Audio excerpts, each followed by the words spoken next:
Yazid ने नवासाए रसूल को कत्ल करवा दिया और वो ये सोचता था कि इस जुल्म से अरब के सारे लोग मेरी बैत करेंगे, मेरे सामने झुकेंगे, कोई भी हुसैन के बाद मेरे खिलाफ सर नहीं उठाएगा। लेकिन जब रसूलुल्लाह की बेटियां कैद होके कूफा और शाम के बाजारों से गुजरी, उनके खुतबे सुनते सुनते लोगों के मुर्दा ज़मीर जागने लगे और यूं यजीद के खिलाफ बगावत पैदा हो गई। हर कोई ये सोचने लगा कि इस्लाम अल्लाह का दीन है, मोहम्मद मुस्तफ़ा अल्लाह का रसूल है और ये खानदान अल्लाह का महबूब तरीन खानदान है। जिसने इसके साथ जुल्म किया उसको बादशाह कहना सबसे बड़ा गुनाह होगा।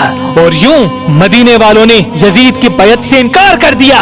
यजीद ने मदीने पे हमला किया। तारीख ने लिखा 3 दिन तक यजीद की फौज मस्जिद नबवी में अपने घोड़ों को बांध के असहाबे रसूल की नामोस के साथ बेहुरमती करते रहे और यूं मक्के से भी यजीद के खिलाफ बगावत बढ़ने लगी। फिर यजीद ने खाना काबा पे हमला किया और खाना काबा को आग लगा दी।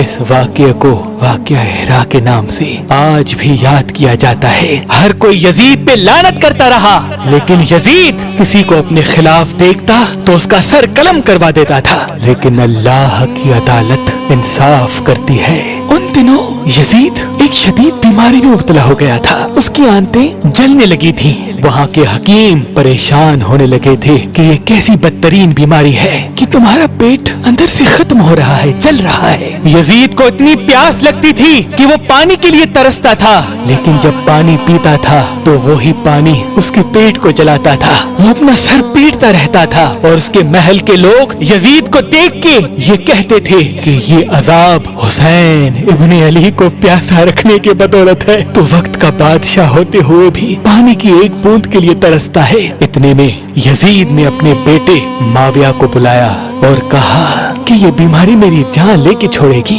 ऐ बेटे, मेरे बाद इस तख्त को संभालना। तो यजीद के बेटे ने नजरों को उठा के कहा, इस तख्त पे हुसैन इब्ने अली का खून लगा है। क्या आप ये चाहते हैं कि जैसे जमाना आप पे लानत कर रहा है मुझ पे भी ऐसे ही लानत करे? नहीं, नवासाए रसूल के खून से आलूदा है ये तख्त और ऐसे तख्त पे मैं लानत करता हूँ। यजीद हैरत से देख रहा था। यजीद के महल के लोग अफसोस कर रहे थे। उन दिनों अरब के बदतरीन नशे को यजीद के सामने पेश किया जाता था ताकि यजीद नशे में रहे और उसको ये दर्द महसूस ना हो, वो प्यास के लिए तड़पे ना। ऐसे ही नशे की हालत में सिपाहियों से कहने लगा, मेरा वो बंदर कहाँ है जो मेरे साथ रहता है? लोगों ने कहा शायद जंगल की तरफ निकला होगा। वो अपने सिपाहियों के साथ घोड़े पे बैठ के जैसे ही बाहर गया तो घोड़े ने नवासाए रसूल के कातिल को अपनी पीठ से गिरा दिया और यजीद का पांव घोड़े की रकाब में फंस गया। वो घोड़ा दौड़ता रहा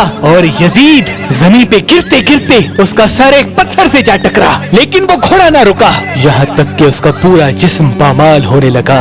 यजीद की फौज ने जब यजीद की लाश को देखा तो वो कहने लगे, हुसैन इब्ने अली के खून की यही सजा है और उसको शाम में तदफीन कर दिया। आज भी यजीद मलौन की कब्र मौजूद है और लोग उस कब्र को देख के लानत करते हैं। इमाम अली अलैहिस्सलाम ने फरमाया कि कुफ्र की हुकूमत तो कायम हो सकती है लेकिन जुल्म की हुकूमत नहीं चल सकती।